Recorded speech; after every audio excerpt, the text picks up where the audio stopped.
Never touch a man's beard unless your name is Hamza Sortses.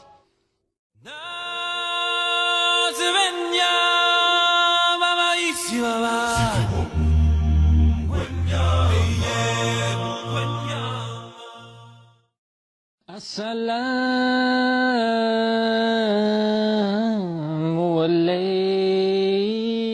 alaikum. Assalamu alaikum. Wa alaikum assalam wa rahmatullahi wa barakatuh. Subhanallah. How are you doing, brother Hamza Sortses?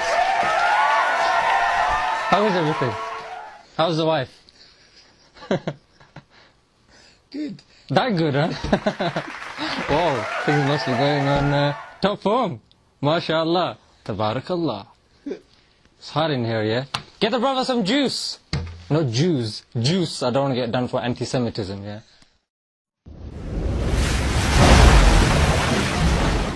Today we have with us a very well-known, intelligent and handsome personality. But that's enough about me. Let's talk a bit about Hamza, yeah? These guys.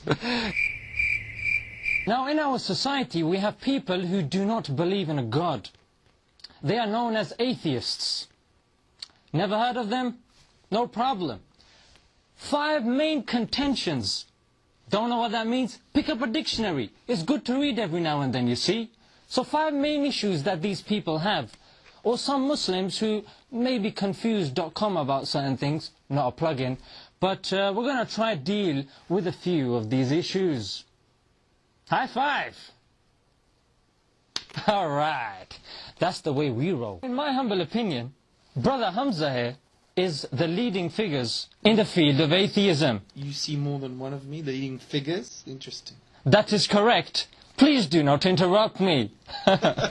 Moving on, I've been following this handsome brother for a very long time. Excuse me? No, not in that weird way or a creepy way where I know that you recently changed your phone line to BT or you've bought a coffee table from IKEA with a scratch on the side or you wear blue pajamas before going to bed. I don't do pajamas.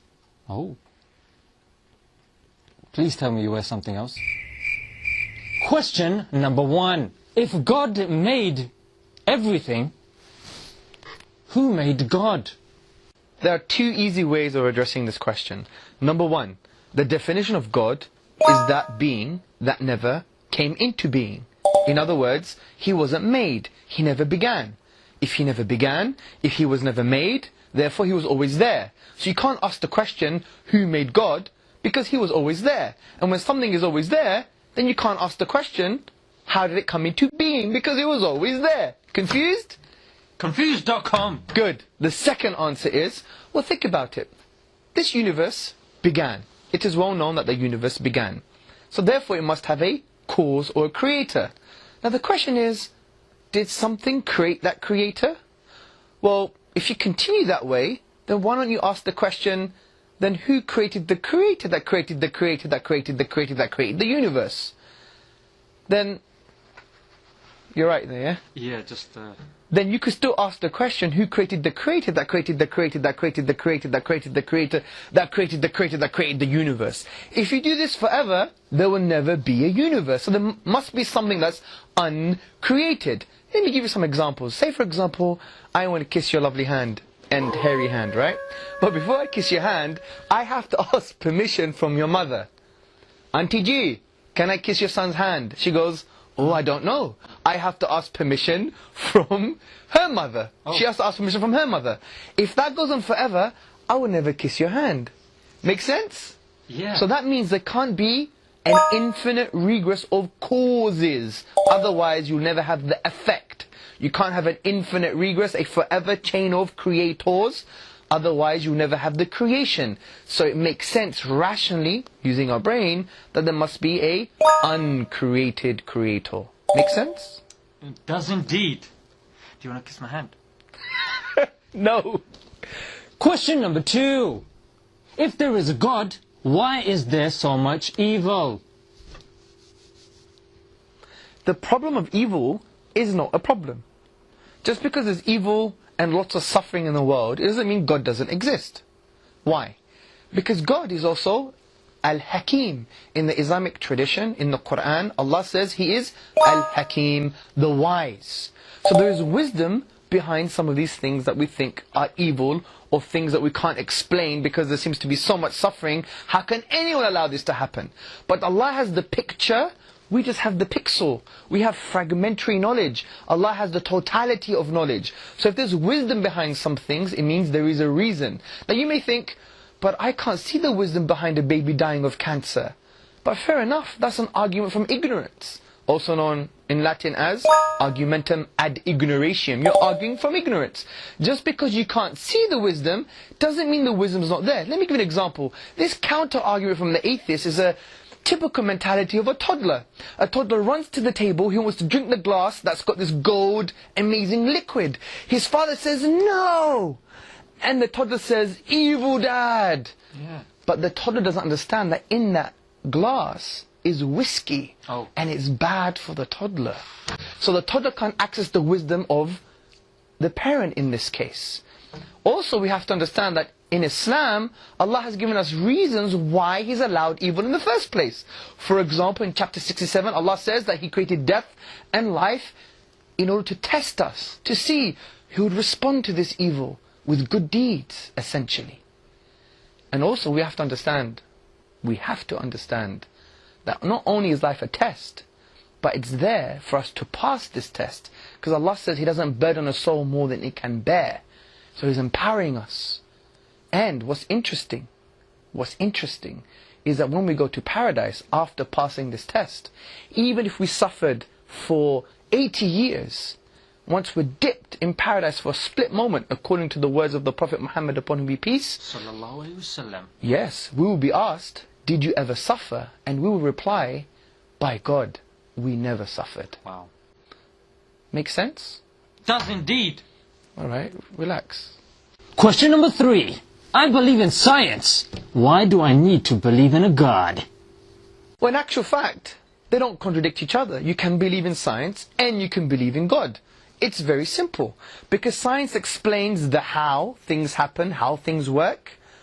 God, religion, explains the why. Let me give an example. Imagine my auntie from Greece. Yes, I'm Greek, but I look Pakistani. My auntie from Greece, she basically made a beautiful cake for us. From a scientific perspective, you can say how the cake was made. What's the chemical structure of the components and the ingredients? What temperature was used? How long it took to bake the cake? Etc., etc. However, if I ask the scientists why she baked the cake, they'll be scratching their head.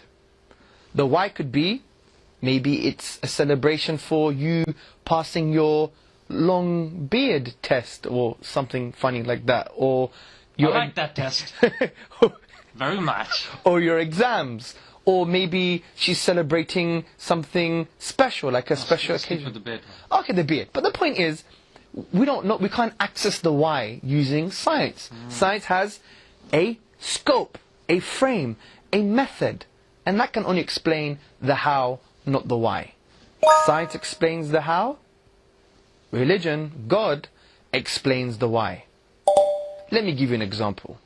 Please do. The water cycle. Allah subhanahu wa ta'ala says in the Quran that He sends down the rain.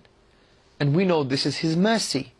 Because if we didn't have rain, we wouldn't have plantation. If we never had plantation, we wouldn't have any food. If we never had any food, we wouldn't survive. So Allah is saying, this is the why, because rain is a form of His mercy. But science says the how.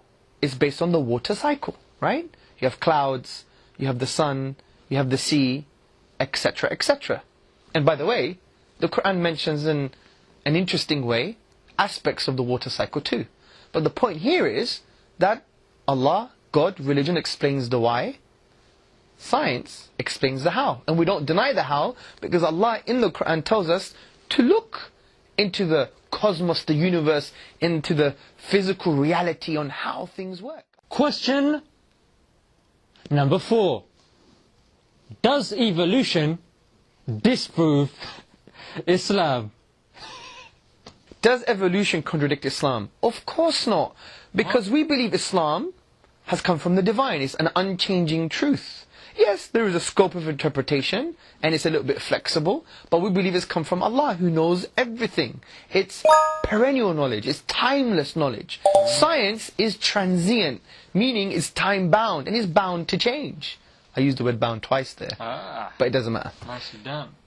And science bases itself on a thinking process called induction. Induction is a thinking process, mentioned that twice as well. Well, calm down. Whereby you have a limited set of observations and you conclude for the next observation or for the entire set of observations. What does this really mean? It really means that essentially you may have another future observation that contradicts your previous conclusion. Things are changing all the time. And that includes evolution. We knew many things in the history of science that they thought was absolutely true. Like the steady state theory. The universe was static. It had no movement, no beginning. But that changed and people started to believe that the universe had a beginning, it was expanding, for example. Take, for example, a kind of scientific consensus on the disease of pellagra. Pellagra was a disease, it was a skin disease, not palavra, pellagra. If you don't know what that means, get a dictionary. Doesn't make it any better. Anyway, pellagra was a skin disease, and the scientific community, the consensus was, this is because of infection. But there was one scientist, he said, no, this is because of nutrition. They all rejected him, thought he was stupid. But they found out that it was true. It was a nutritional disease, or lack of nutrition. What about the person who called it palaver? Pellagra. Pellagra. Palaver. No, not palavra. That means rubbish. Oh, this is palavra. No, pellagra. Yeah, this palagra is palavra. Now, so we have many of these U-turns in science, and that's the beauty of science. That's why we all love science. That's why Islam loves science. That's why David Seenenberg, a historian of science, he attributes the scientific method as we know it today to Ibn al-Haytham, who wrote the book on optics in, I believe, in the 10th or 11th century. And Ibn al-Haytham, in his biography, what does he say? I study the cosmos, the physical world, because it brings me closer to God, and I've been encouraged by the Quran. Wow. So we're not afraid of science. All we're saying is, have epistemic humility. Big word. What does that mean? Be humble in your knowledge, because science doesn't give you absolutes. It's going to change. So even if evolution is true in a scientific sense, or this scientific fact is true, it's only true now. We don't have an infinite number of observations to make a solid conclusion that there is no doubt in this. It's bound to change. When if it doesn't matter, because it comes from a limited method. Whereas the Quran is timeless, science is time-bound. And that's the beauty of science. It changes. Touch me, bro. Alright. Number 5. How can I believe in something that I can't see? Well, I don't think anyone intelligent gives that as an objection to God's existence anymore. Even atheists. Because think about this. Do you believe in your great-great-great-great-great-great-great-grandmother? Of course you do. If she never existed, you wouldn't be here. But have you seen her? You don't have access to her grave. You don't have access to her DNA, and you don't have any photos. So, do you believe she existed? Yeah. The reason we believe she existed because we make an inference. We reason based upon background data. That's not a direct observation. So of course we believe in things that we cannot directly observe. And if we thought we should believe in things that we only directly observe, then we wouldn't believe in electrons. Or protons, neutrons, quarks, Oh, bosons. leptons. You're a clever boy. MashaAllah. Tabarakallah. Allahumma barik lahu. Ameen. Wa iyaka. Inshallah, you understood what was being said, and inshallah, you've learnt some knowledge.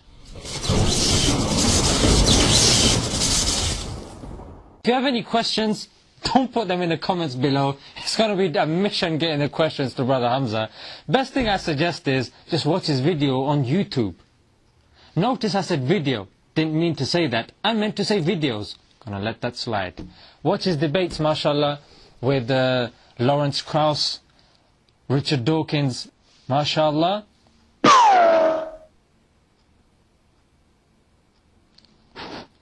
MashaAllah. Oh, tabarakallah. That's the way we roll. So maybe we should say, before you finish, that if they want further videos to break these concepts down further, because these answers were concise and short, then maybe we could do it in the future to empower the brothers and the sisters and the friends. Right? Insha'Allah. Insha'Allah. God willing. God willing. Can you say that in an American accent? Let me try. Say it again. God willing. God willing. That was God willing. God. Wait. This is where we end. God. Assalamu alaikum. Today we have with us a handsome, intelligent, very knowledgeable brother, mashallah. But that's enough about me. Is that what he does? He just reads it off the floor. That's a classic.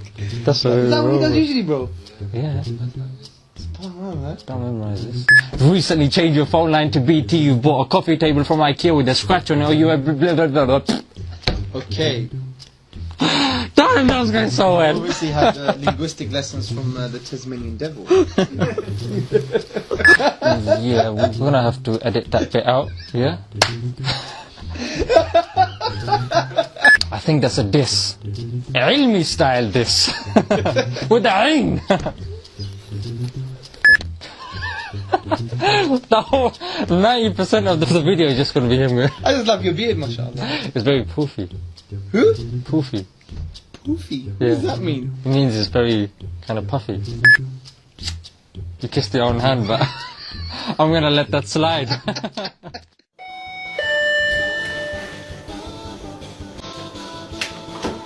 I help you? Hi. Go back home, Muslims. Is that curry? Can I get some?